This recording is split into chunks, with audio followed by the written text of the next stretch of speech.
हरियाणा में super CM के तौर पर काम कर रहे मनोहर खट्टर ने अपने एक बयान के चलते अपनी ही पार्टी की 2 सीटों को खतरे में डालने का काम कर दिया है। मनोहर खट्टर ने हिसार के कैमरी गांव में आयोजित जनसभा में पूर्व सीएम भजनलाल को लेकर एक ऐसी बात कह दी जिसके चलते हजारों बिश्नोई वोटरों में नाराजगी फैल गई है और उनको बीजेपी के प्रति आक्रोश पैदा हो गया है।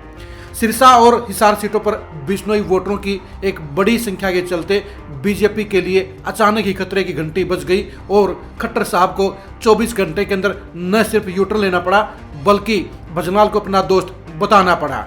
आप खुद ही सुनिए कि भजनलाल को लेकर कैमरी गांव में मनोहर खट्टर ने क्या कहा और हालात बिगड़ने के बाद फतेहाबाद की रैली में उन्होंने कैसे अपना सुर बदला।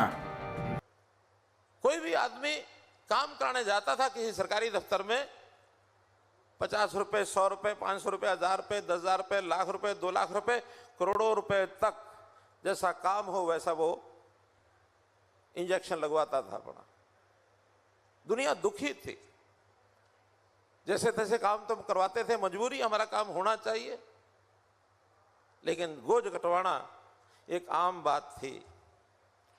एक आदमी इसी इलाके की मुझे पुरानी घटना याद है, मैं आदमी नेता तो नहीं बताऊंगा, लेकिन अपने इस इलाके का कोई एक आदमी अपने नेता के पास चंडीगढ़ चला गया कि जो मैंने फर्द बनवानी थी और पटवारी ने पीछे ले लिए। बोले कितने ले लिए? बोला 100 रुपये ले लिए। और तू कहाँ से आया है? हिसार जिले से आया हूँ। कितना किराया लग गया? आखिर जी 100 आने का लग गया और 100 जाने का लगेगा, 2 दिन खराब होंगे। बोले 100 दे के उड़ा काम करा लिया, 200 रुपये क्यों खराब करे? ये नेताओं की सोच हुआ करती थी। मैं नाम तो नहीं बताया, लेकिन इस घटना को किस किस बुजुर्ग ने सुन रखा, जरा हाथ खड़े करो। इतने लोगों ने सुन रखा है। बात सच्ची थी कि नहीं है? बोलो सच्ची थी कि नहीं थी? कल किसी एक जगह मैंने थोड़ा सा इस बात को किसी और ढंग से कह दिया था और आज बताया सोशल मीडिया में बहुत चलने लगा। मेरे चौधरी भजनलाल जी से बहुत अच्छे संबंध, घंटों में बैठते थे, लेकिन समस्याओं का हल करने के लिए उस समय जो विचार करते थे मैंने तो केवल उसका उल्लेख किया था। आज मैं आपको बताता हूं, अगर आज हम करप्शन से लड़ाई लड़ रहे हैं तो ये चौधरी भजनलाल जी की सोच के कारण से लड़ रहे हैं। उनके मन में एक पीड़ा थी कि कर्मचारी जो है इसको कैसे ठीक किया जाए। आज उसने काम किया। चौधरी ओम प्रकाश जी चौटाला, भले ही वो कोई भी उनका भूतकाल रहा हो, कैसे उनका नाम रहा हो, लेकिन नौकरियों के विषय में उनसे भी मैं चर्चा करता था। उन नौकरियों के विषय के कारण से आज हमने जो ये बिना खर्ची बिना पर्ची की बात की है, ये विचार उस समय पनपा था कि गलत ढंग से नौकरियां जा रही हैं, ये बिकती हैं, कोई सिफारिशें, कोई पैसे, और इसके दुष्परिणाम क्या क्या हुए हैं ये हम सबको मालूम है। लेकिन आज मुझे फख्र से कहना पड़ रहा है कि 1,40,000 लोगों को हरियाणा में हमने नौकरी दी, किसी के बापू के किले नहीं बिकने दिए। आपने देख लिया होगा कि किस तरह से मनोहर खट्टर ने बिल्कुल अप्रत्यक्ष तरीके से सीधे तौर पर भजनलाल को भ्रष्टाचार के मामले के साथ अटैच करने का काम किया था और भजनलाल को लेकर कही गई ये बात उनके समर्थकों को नागवार गुजरी। ये सभी लोग जानते हैं कि जहां हिसार पार्लियामेंट में भजनलाल परिवार के लगभग 1.25 लाख के करीब बिल्कुल पक्के वोट हैं, वहीं 50,000 के करीब वोट उनके सिरसा पार्लियामेंट में भी हैं। मनोहर खट्टर का ये बयान हजारों बिश्नोई वोटरों को चुभने का काम कर गया है। उनको लगा कि खट्टर साहब ने उनके नेता की बड़ी बेइज्जती कर दी है और इसलिए दोनों ही लोकसभा सीटों पर बीजेपी के लिए खतरे की घंटी बज गई।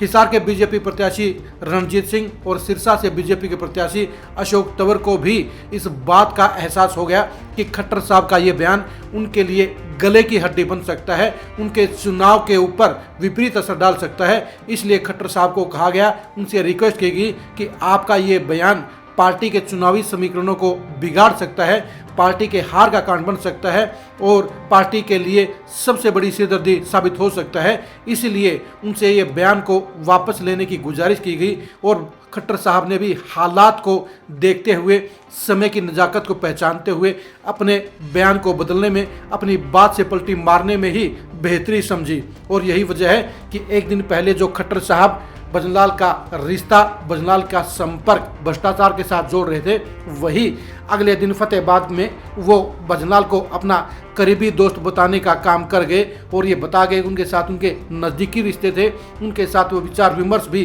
किया करते थे। लेकिन आपको बता दें कि दोनों ही बातों के अलग अलग मायने हैं।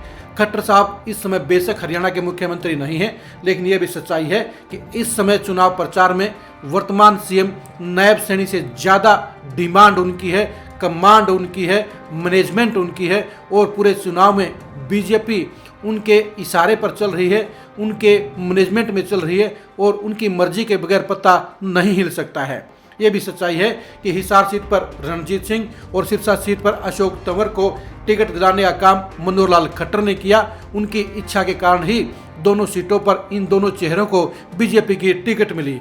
दोनों ही नेताओं को लेकर जहां बीजेपी के अंदर विरोध था, वहीं खट्टर साहब की वीटो पावर के चलते इस विरोध को अनसुना कर दिया गया, अनदेखा कर दिया गया और दोनों जगह रणजीत सिंह और अशोक तंवर को बीजेपी की टिकट मिल गई। अब इन दोनों सीटों के ऊपर इन दोनों ही प्रत्याशियों को जितवाने की जिम्मेदारी भी सबसे ज़्यादा मनोहर लाल खट्टर के कंधों पर है। लेकिन खट्टर साहब ने हिसार पार्लियामेंट के नलवा हलके के कैमरी गांव में भजनलाल को लेकर जो बयान दिया है, वो बयान ही उनके लिए सबसे बड़ी गले की हड्डी बन गया है और उनके खिलाफ माहौल बनाने का काम कर गया है। ये सभी जानते हैं कि टिकट कटने के बाद से कुलदीप बिश्नोई बीजेपी से नाराज चल रहे हैं, वो बीजेपी के नेताओं के फोन नहीं उठा रहे हैं और भव्य बिश्नोई भी अब पिता के आदेश पर खामोश बैठे हैं। बिश्नोई परिवार के मदद के बगैर नलवा और आदमपुर हलकों में बीजेपी को लीड नहीं मिल सकती है।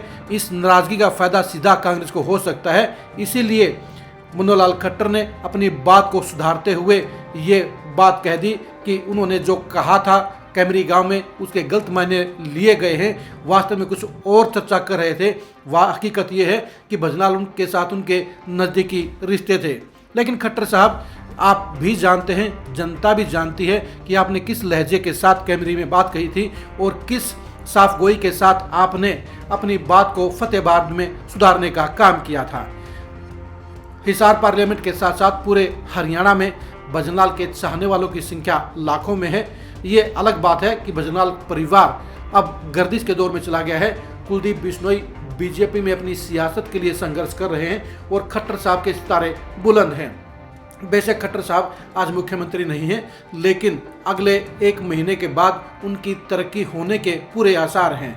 लेकिन खट्टर साहब ने जो भजनलाल को लेकर कैमरी गांव में बात कही, वो हिसार पार्लियामेंट के साथ साथ सिरसा पार्लियामेंट के समीकरणों को भी बिगाड़ने का काम कर गई है।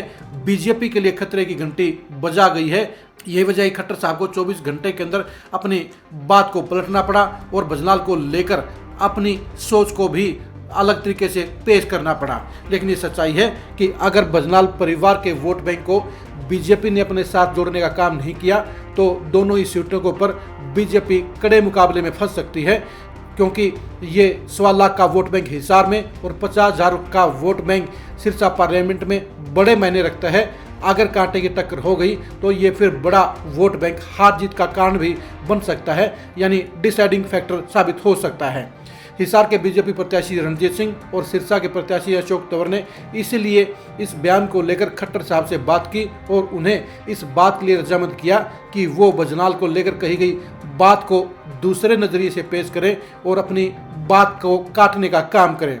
खट्टर साहब को भी इसी बात में बेहतरी नजर आई और उन्होंने अपने बयान को लेकर सफाई भी दे दी। अब देखने की बात यह है कि खट्टर साहब की इस नई बात को क्या बिश्नोई समाज स्वीकार करता है, क्या भजनलाल परिवार के समर्थक खट्टर साहब की इस नई बात को मंजूर देने का काम करते हैं, क्या वो कैमरी गांव में कही गई बात को इग्नोर करने का काम करते हैं। जाहिर सी बात है कि भजनलाल परिवार की नाराजगी, भजनलाल परिवार का वोट बैंक हिसार पार्लियामेंट के साथ साथ सिरसा पार्लियामेंट में भी हार जीत को लेकर सबसे अहम भूमिका अदा करने का काम करेगा।